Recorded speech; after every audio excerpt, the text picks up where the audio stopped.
Voilà, monsieur le grand rabbin, je vous propose qu'on commence. La parole est à vous. Merci d'avoir accepté en tout cas mon invitation et d'être avec la communauté de Strasbourg. En tout cas, nous, on ne vous oublie pas et je crois que c'est réciproque. Donc, c'est de bons signes, tout comme le grand rabbin Gutmann, qui interviendra aussi prochainement quand on aura fixé la date sur un Zoom du consistoire. Et en tout cas, on est très plaisir de vous avoir avec nous. Alors, je vais quand même donner la parole. On a donné la parole à tous nos rabbins qui sont avec nous, mais pas encore au rabbin Spingard. Il vient d'arriver, on va lui laisser nous dire quelques mots. Monsieur le rabbin Spingard, comment ça va? Bonsoir. J'aimerais savoir l'obsession, Mais c'est pas une obsession. d'après monsieur Stéphane Geismann, du mot, la définition du mot obsession. Même si je suis très heureux de voir notre ami Claude. Allez les amis, on peut y aller. Et donc, ce soir, pas moins de 1, 2, 3, 4 rabbins vont juger le rabbin Ayman. On est parti. Bon cours, bon chiot. D'abord, je dois dire mon plaisir de pouvoir dire quelques mots devant un si bel aréopage. Rappeler que ce chiour est dédié à la mémoire du docteur Roger Rose, qui était un des piliers du Merkaz pendant plusieurs décennies, et avec son fils Jean et sa famille, ils ont été véritablement d'une grande présence dans tous les sens du terme pendant toutes les années de mon rabbinat, et je me devais de participer ou de rappeler la mémoire de Roger Rose, Zichrono Livracha, et dire à son épouse, à ses fils, à toute sa famille, combien sa disparition nous touche et combien nous participons à leur peine. Moraï Rabotai, messieurs les grands rabbins, messieurs les rabbins, les présidents, puisqu'il y a des présidents, des vice-présidents. Oui, j'ai pensé parler de la violence parce que c'est un sujet dans lequel nous sommes, je dirais, presque quotidiennement plongés. On va essayer de remonter aux origines de la violence sans épuiser le sujet, bien sûr. Mais pour faire hyperbole, on peut se tourner vers le passé et constater qu'il y a de la violence depuis les origines. Sa présence est constante jusqu'à nos jours. Elle nous préoccupe, elle nous donne souvent le sentiment d'une brisure importante qui s'opère petit à petit au sein de nos sociétés. Je ne parle pas seulement du terrorisme, mais d'une violence plus banale, plus quotidienne, d'incivilité, qui a pu naître un peu partout et en tout cas qui se perpétue sous toutes les latitudes. Certes, la violence a toujours existé, on nous promettait une paix universelle et un progrès définitif, continuel. Or, nous nous retrouvons vulnérables avec un progrès qui marque le pas. Et donc, nous constatons surtout que nous ne maîtrisons que peu de choses. Alors, comment essayer de réfléchir à cette question de la violence et comment peut-être est-ce que la Torah dans Bereshit a-t-elle pu surmonter cette question? Alors bien sûr, les thèmes sont multiples. Vous avez le déluge, vous avez toute cette violence qui a précédé le déluge, qui a causé le déluge.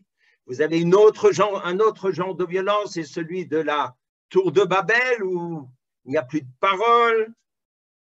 Mais nous allons essayer de remonter à la première phase de violence, celle qui est celle du meurtre original, celle de Caïn et Hevel. Alors, les esprits chagrins vont dire que l'origine de la violence vient de Dieu lui-même. S'il avait voulu empêcher ce meurtre, il aurait pu l'empêcher. Pourquoi n'a-t-il pas empêché Caïn de tuer Hével? En quoi cet acte était nécessaire ou pourquoi fallait-il le laisser perpétrer? Alors bien sûr, on peut dire, mais c'est pour maintenir la liberté humaine, mais c'est un peu court. Mais cette question de la responsabilité de la violence que l'on attribuerait à Dieu est une question plus complexe que l'on ne pense. Donc, si Dieu n'intervient pas, il est responsable. Pourquoi est-il responsable? D'abord parce qu'il a laissé faire, mais aussi parce qu'il a refusé le korban, le sacrifice de Caïn au bénéfice de celui de Hével. Ce qui est particulier, ce qui doit être source d'enseignement, c'est cette réaction de Caïn. Il se sent complètement exclu. Et même lorsque Dieu lui dit, mais la feta chatatroves, mais tu pourras surmonter cette épreuve. Ce refus n'est pas définitif, il ne t'atteint pas dans ta personnalité, il ne s'agit pas de te stigmatiser, il ne s'agit pas de te mettre dans une case définitivement, il s'agit simplement de te faire réfléchir. Mais tu pourras le surmonter. Dieu le lui dit directement, et pourtant cela ne suffit pas. Il est complètement décontenancé. Il raisonne, et c'est quelque chose que nous entendons souvent, il raisonne par oui ou par non. Une espèce de forme d'idolâtrie, où tout est figé, indépassable, non négociable, sans alternative ni moyen terme. Et cette espèce de divination des choses du présent bien conduit nécessairement à la violence, à un enfermement, à une prison dans laquelle on se sent enfermé et qui fait qu'à un moment, on explose et on croit trouver un coupable, comme si Hével était coupable du refus divin. Et donc, on voit que malgré tout, Caïn, quelque part, dit ben, c'est la faute du bon Dieu, c'est la faute du monde tel qu'il est. Je vais faire éclater ce monde, j'ai cassé le monde. Eh bien, effectivement, il va le casser en perpétrant ce meurtre tragique qui reste une des figures indépassables de l'histoire de l'humanité.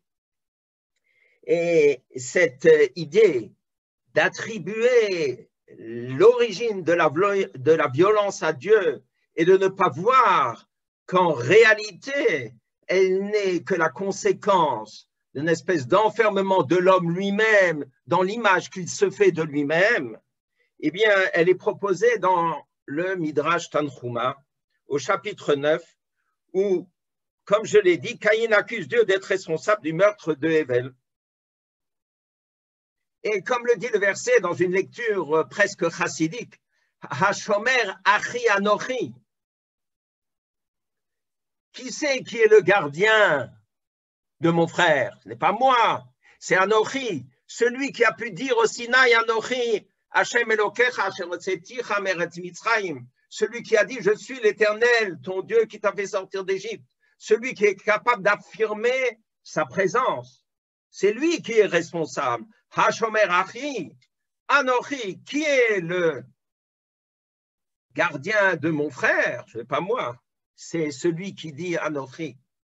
Cette lecture montre un peu cette psychologie de Caïn. Et effectivement, on est un peu décontenancé devant cette accusation.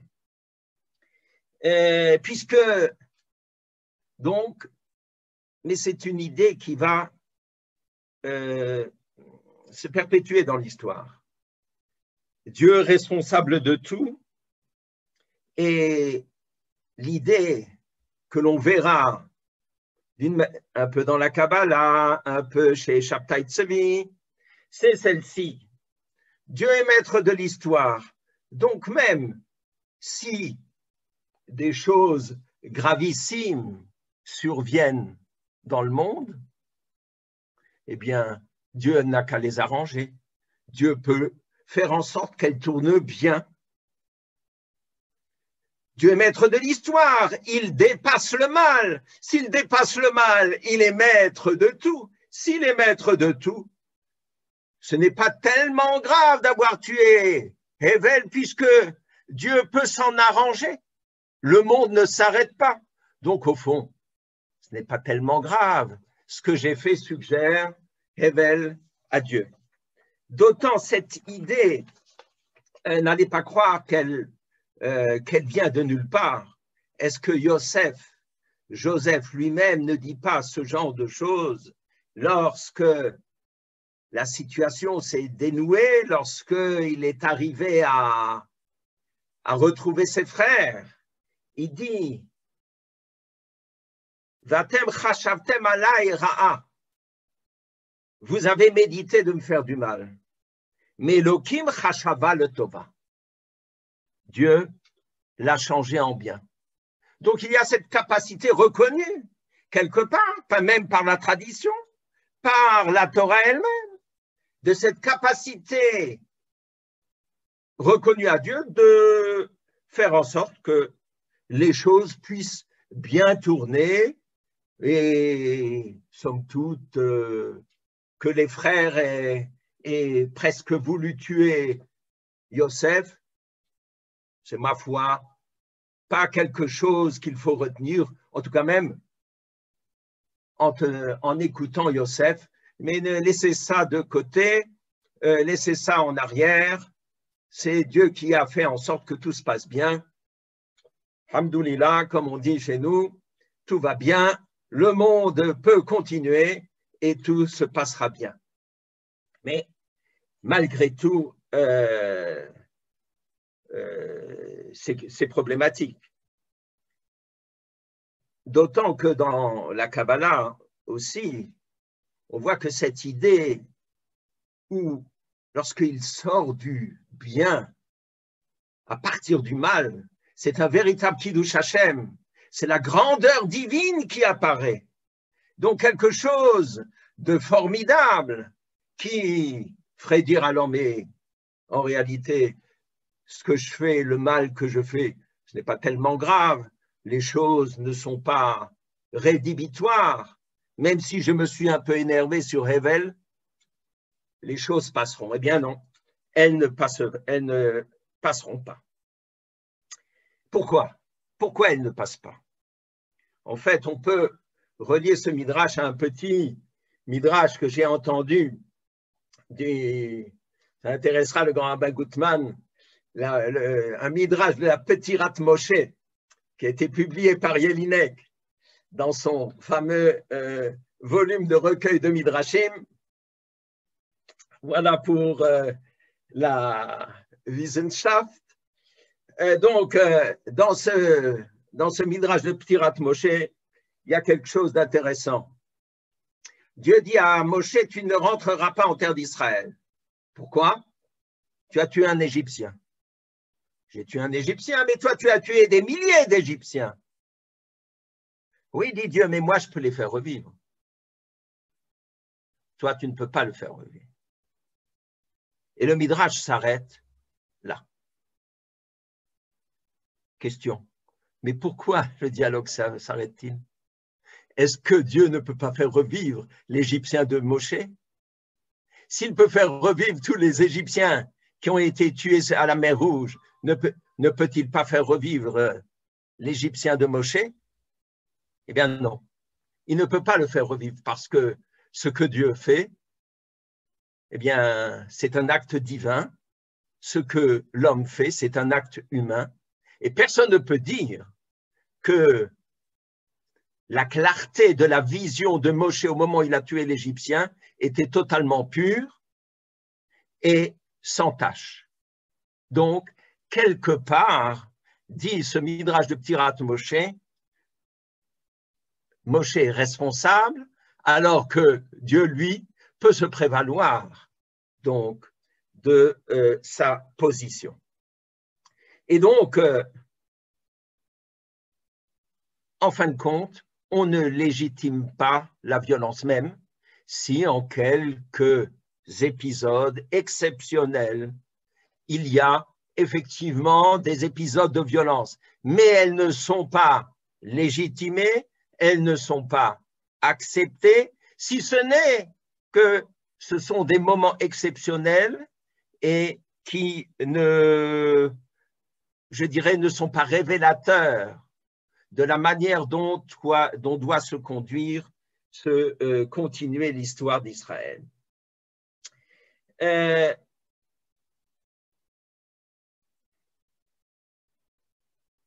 Pourquoi est-ce que j'ai été intéressé par ce thème? C'est parce que dans la violence que nous voyons s'exercer de nos jours, sous nos yeux, il y a une espèce de violence continue. L'essentiel, eh bien, c'est celui qui gagne. Il a gagné et donc, comme si le bon Dieu l'avait investi de la conduite du monde. Et donc, rien n'est pas grave, on pleure un peu sur les quelques victimes, mais somme toute, la vraie question de la violence n'est pas posée, comme si on s'en accommodait. Et c'est une idée, c'est une idéologie qui concerne des milliards d'hommes, et pourtant, ils acceptent cette idée-là de cette force de la violence sous forme de conquête ou de velléité de conquête, et c'est quelque chose que nous refusons et qui a, depuis les origines, été refusé. Et on voit bien que Dieu dit à Caïn, encore avant même ce meurtre, Vatatim Sholbo, tu pourras le maîtriser. Tu pourras arriver à maîtriser cette violence, cet enfermement n'est pas une stigmatisation, n'est pas une volonté de te rabaisser de manière rédhibitoire. Non, il y a simplement un moment difficile que tu peux surmonter. Et cette idée-là, eh bien, est peut-être à l'origine de notre volonté de toujours refuser la violence quelle qu'elle soit. Et cela m'a fait penser à ce qui est dit dans le premier Rashi de la Torah, où on voit que Dieu donne la terre d'Israël au peuple d'Israël, il la donne à qui il veut. Alors bien sûr, on ne comprend pas, mais qu'est-ce que cela veut dire? C'est comme si Dieu prenait les choses aux gens à qui elle appartient, il la donnait aux autres, il les spolie sans raison, si ce n'est que la loi des peuples, c'est la loi de la violence. Celui qui vient et qui arrive à conquérir des territoires, à investir des populations, à les absorber, eh bien, c'est le vainqueur. Et c'est la loi du plus fort qui règne. Alors que ce que veut dire le premier Rashi de la Torah, c'est peut-être justement que si Dieu s'intéresse au peuple d'Israël à une terre spécifique, c'est simplement parce que sa résidence sur cette terre a un sens, que ce n'est pas la conséquence de la loi du plus fort. D'abord les Grecs, ensuite les Romains, ensuite les Goths et les Wisigoths et d'autres Goths, etc., jusqu'à arriver à un monde que nous connaissons à peu près. Mais ce ne sont que des guerres, ce ne sont que des dominations, ce ne sont que de la violence, ce n'est que de la violence. Alors que peut-être la volonté de Dieu de donner cette terre à Israël, c'est justement de donner un sens à sa présence, d'autant plus que si il ne considère pas que cette présence a un sens, eh bien il devra partir, il devra s'exiler. le lien avec la terre ne sera pas rompu, mais sa présence ne pourra en aucun cas être garantie s'il n'y a pas une fidélité au sens qui est celle définie dans la Torah. Et donc, c'est cette notion-là de refus de la violence qu'on voit apparaître en filigrane et que j'ai voulu un peu décrire. Mais ce que là où je voudrais continuer, c'est sur le thème des patriarches et des trois patriarches. Comment est-ce qu'on voit? Ce sont des choses connues, mais je voudrais le dire un peu à ma manière. En effet, tout le monde connaît ce Mahamar de Breshit Rabbah qui dit que Ha'avot hen Merkava. Les patriarches constituent le char divin. Alors on imagine un char tiré par 3 chevaux qui sont les patriarches. Vous avez compris qu'il ne s'agit pas de cela. C'est quelque chose c'est une idée qui est citée dans Rashi. Et donc, qu'est-ce que cela veut dire? Avot hen Merkava, que les patriarches constituent le char divin. Alors peut-être faudrait-il d'abord rappeler que dans Merkava, il y a d'abord Rechev, c'est-à-dire le mouvement. Donc les Avot impulsent le mouvement qui fait qu'au travers de l'histoire, Dieu puisse se révéler. Premièrement. Dans cette même racine de Merkava, de Rechev, vous avez Berech, c'est-à-dire le genou, celui qui plie, qui peut se plier, qui n'est pas engoncé dans une espèce de droiture à toute épreuve et qui ferait de cette droiture quelque chose d'irréel. Non, il y a quelque chose de plus complexe. Vous avez également Kvar, c'est-à-dire c'est déjà passé, le temps passe vite, c'est-à-dire qu'on ne voit pas le temps passer, ça rajoute à la complexité. Et vous avez Keruv, qui, selon Shimshon Raphaël Hirsch, signifie la présence. Donc, mais pas une présence affirmée, pas une présence qui s'impose d'elle-même, mais une présence complexe.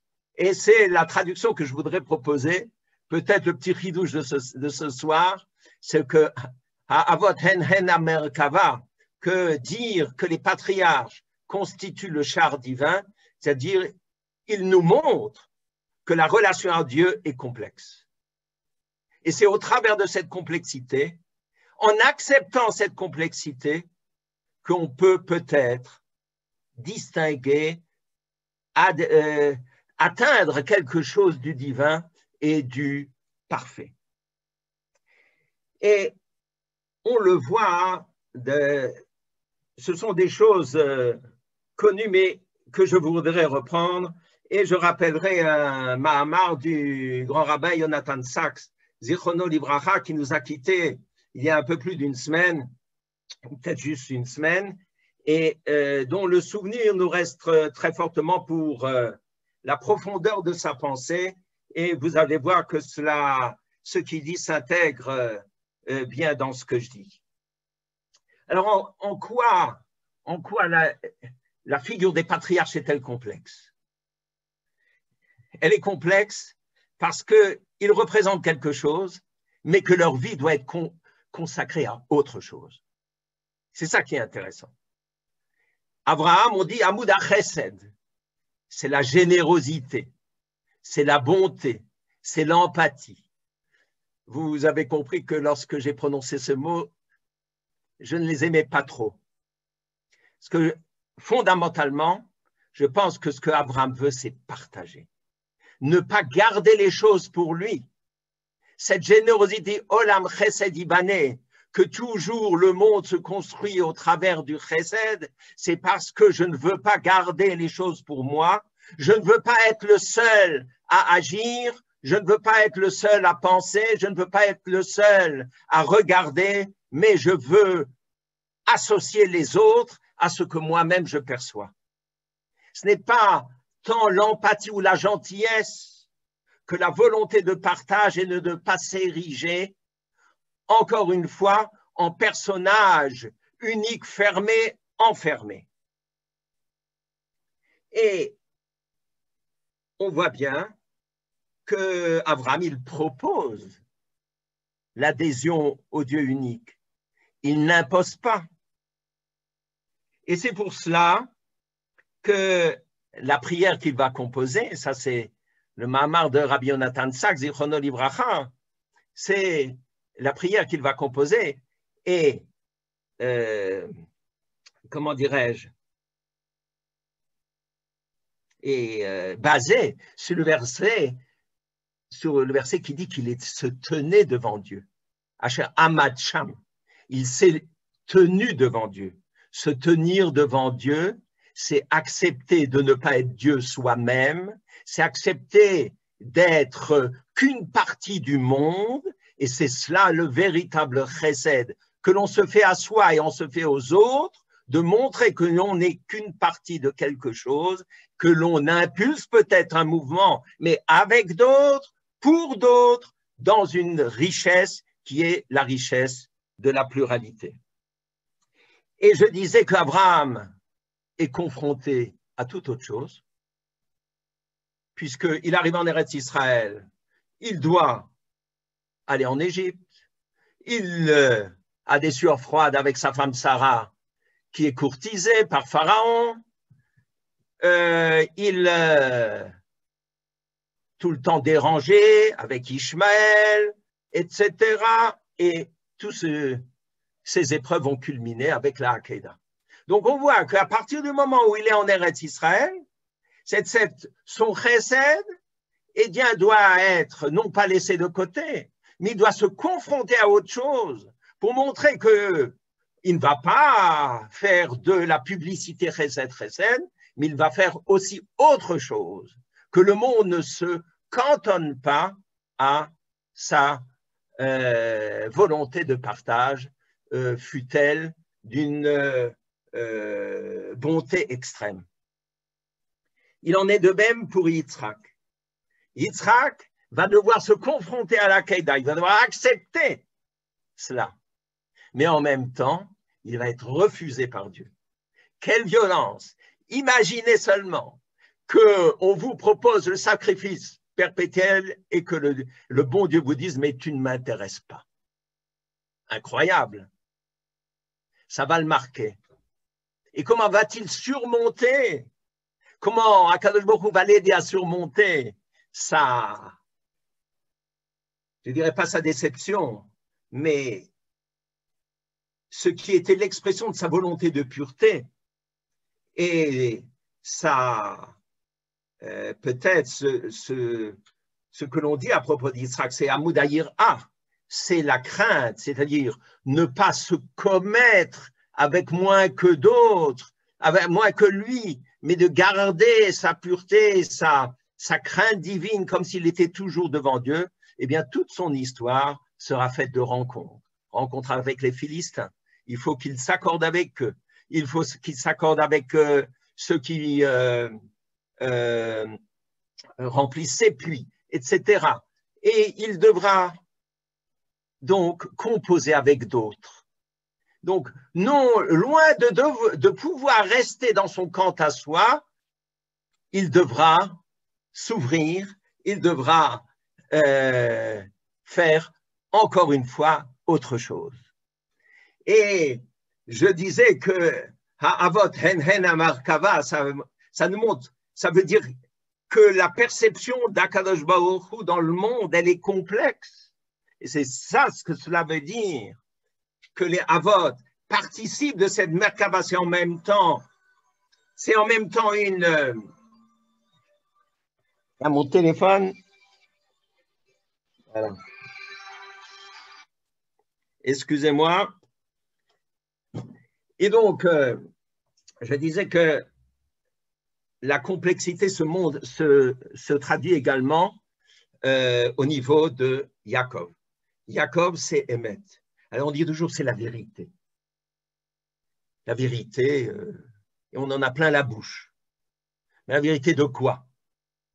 La vérité d'abord d'une complexité d'une alliance entre le chesed et la yira, entre cette générosité et cette volonté d'être soi-même toujours poussé plus haut.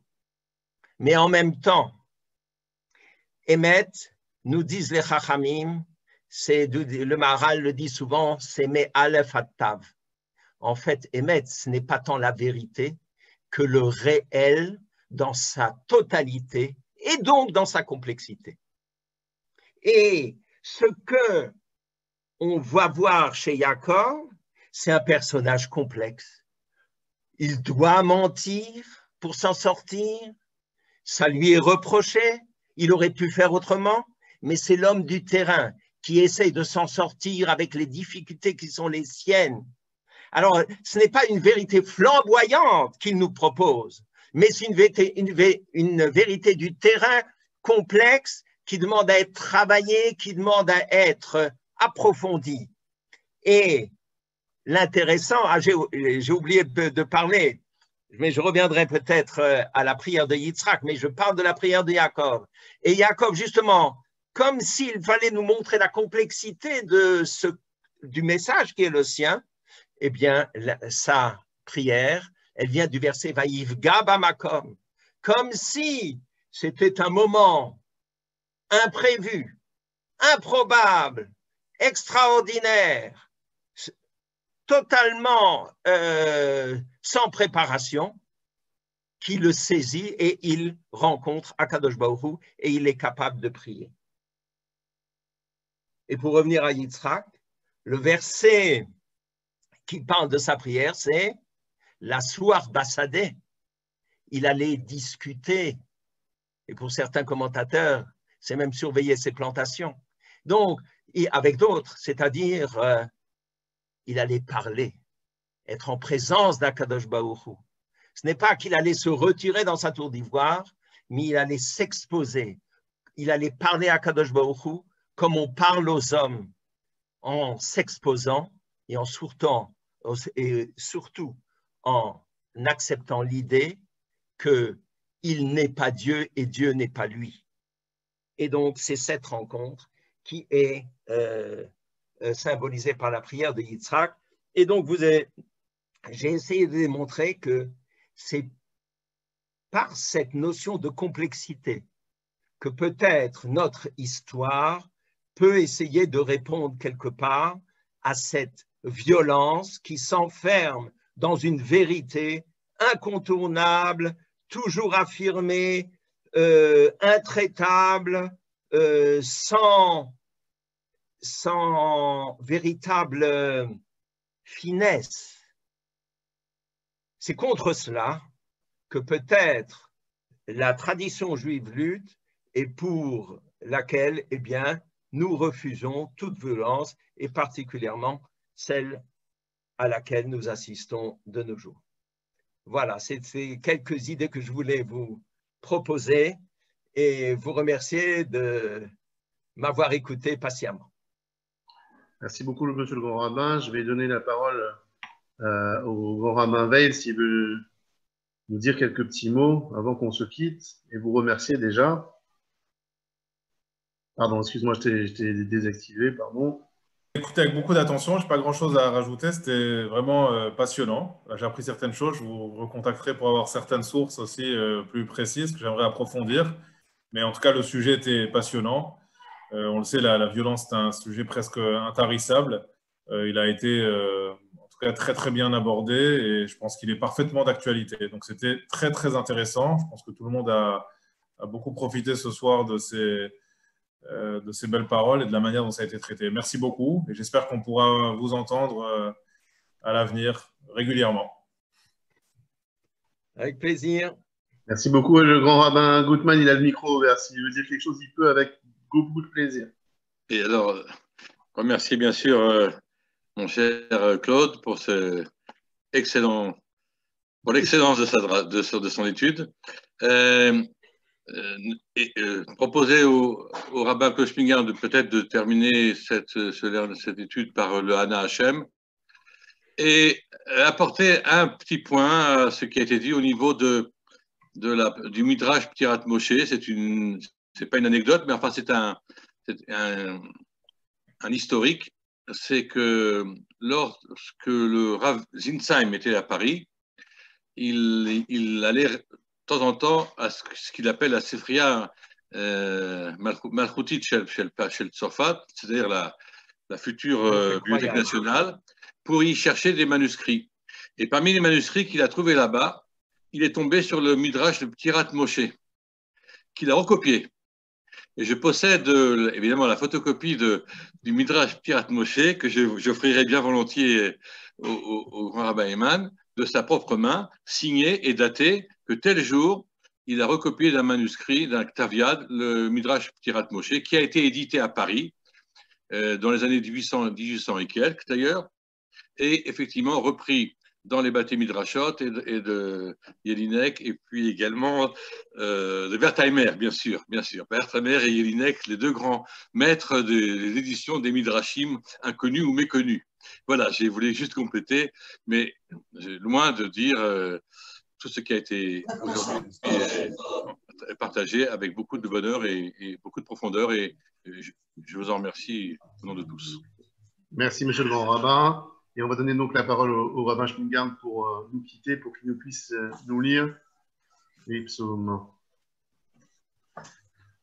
C'est toujours agréable à entendre un collègue, entendre l'épique du grand rabbin Gutman. Baruch Hashem, je vois que jusqu'à 120 ans, voilà, eh bien, on sera toujours complice pour des... Voilà. Alors, je me permets juste de faire la tfila. Ana Adonai melech malei rachamim, asher biadecha nefesh kol chai veruach kol basar ish, una lo ratzon lefanecha toratinu tfilatinu, ba'avo nishmat asher ben Ephraim, gumolna imad kechazdecha hagadol, vitluach la shari rachamim v'chesed b'shari Gan Eden, תקבל אותה באהבה וחיבה, ותשלח לה מלאכיך הקדושים, להוליך ולהושיבה, תחת עץ החיים, יצל נשמות הצדיקים והצדקניות, החסידים והחסידות, ליהנות בזיו שכינתך, וישביע מטובך צפון הצדיקים, יגור וינוע בקבר, ימנוחה נכונה בחדווה ובשמחה ושלום, לכתיב יבוא שלום ינוח שבועתם הולך נוכחו, כתיב יעלזו חסדים וכבוד יעלו שבועתם, וכתיב אם תשכב לא תפחד, ושכבת ועבר שנתך, ותשמור אותו מחיבות הקבר, ומרימה ותוליה, ותסלע ותמחה לא על כל פשעיו. אדם אין צדיק בארץ אשר יעשה טוב ולא יחטא, וזכור לו זכויותיו, צדקותיו אשר עשה, ותשפיע לו מנשמתו, לדשן עצמותיו, הקבר, מרב טוב, הצפון לצדיקים, שים הרב טובך אשר אספת לרעך, וטיב שומר כל עצמותיו, האכל ואינה לא נשברה, ישכון בתרבתת ושנן מפחד רעה, ועל ירא פני גיהינם, נשמתו תהא צורה בצור החיים, ולחיותו מתחיית המתים, ולכל מתי עמך לישראל, אמן, סלאם. Merci, monsieur le rabbin Schmingard. Merci à tous d'avoir été avec nous. Merci au rabbin Ayman d'avoir accepté de nous dire ce beau chiour, et qu'il sache que sa maison strasbourgeoise du consistoire lui est toujours ouverte, et elle lui sera toujours ouverte quand il sera avec nous, tout comme le grand rabbin Gutman. Et je ne sais pas si un des enfants de monsieur Rose voulait dire quelque chose. Peut-être Jean voulait dire quelque chose. Oh, Serge. Il t'entend. Non, j'ai déjà dit hier soir, merci beaucoup à vous tous les grands rabbins. C'était toujours impressionnant. Vous êtes toujours présents et toujours là quand il faut. Merci et pour tout ce que vous faites tous, toute l'équipe, tout le monde. Merci beaucoup. Merci à tous, très bonne soirée et à bientôt. À 21h, vous avez sur le Zoom du consistoire, c'est pas fini, la journée n'est pas finie. À 20h, vous avez un chiour du rabbin Sebag sur couple, éducation dans le monde moderne. Alors c'est vrai que nos rabbins qui sont présents, hormis le grand rabbin Veil, ils sont plus si modernes que ça, mais c'est pas grave, ils peuvent quand même y assister. C'est un peu d'humour, Claude, c'est pour ça. Et en tout cas, vous avez le programme pour demain. Demain, mardi, la com en live à 7h30 d'Afyomi avec le rabbin Neter ou avec le Rav Lilti. 10h, le petit déjeuner avec le rabbin Neter, le petit déjeuner des rabbins. À 20h, le sport, gym intense pour adultes. Et on retrouvera à 21h également le cours du rabbin Ridibo sur la Masechet Makot. Et vous avez également, là c'est pas à l'écran, mais vous l'aurez également demain, il y a une histoire de conte pour les enfants à 17h. Merci à tous d'avoir été avec nous et très très bonne soirée.